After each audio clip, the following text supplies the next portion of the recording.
Hero.com, Crisis Point, by Andy Briggs, narrated by William Rycroft.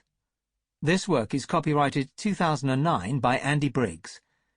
This recording is copyrighted 2011 by W.F. Howes Limited. And now, Hero.com, Crisis Point. Chapter 1. Bad Feelings. Toby had had a bad feeling from the moment he'd woken up. Now he knew why. The ground shook as a barrage of energy bolts tore the road apart around them. Cars and lorries were strewn across the autobahn. He, Lorna, and Emily hid behind an overturned truck that still smouldered from the damage it had received. The heavy rain hissed as it came into contact with the vehicle's hot metal surface. A cow walked by, mooing loudly at Toby, adding a sense of surrealism to the scene. A cattle wagon had been hit, and now 50 confused animals were wandering aimlessly across the battlefield. Toby focused his attention back on the problem at hand. "We're outnumbered!" he shouted, over the noise of car alarms and further explosions. He shivered. He hadn't been counting on travelling the world tonight, and was only wearing his jacket and jeans. "I know that! Do you think I'm blind?" Lorna shouted back, her voice shrill with tension. She gripped the necklace around her neck. It had been a present from her boyfriend, and looked very expensive.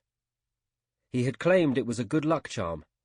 Lorna hadn't wanted to come on this mission, but as usual, her brother had convinced her.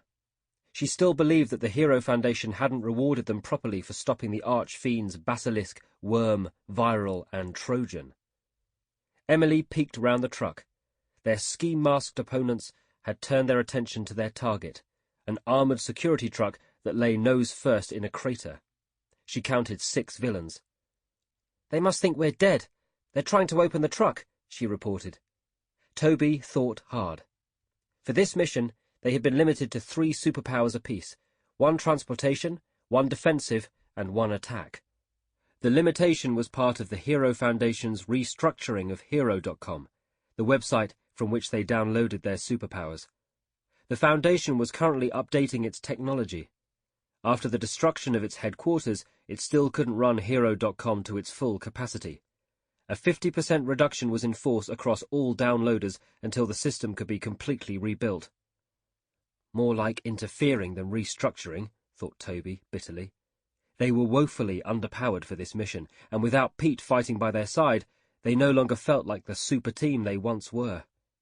Toby's mind drifted, wondering how his friend was doing. Sample complete. Ready to continue?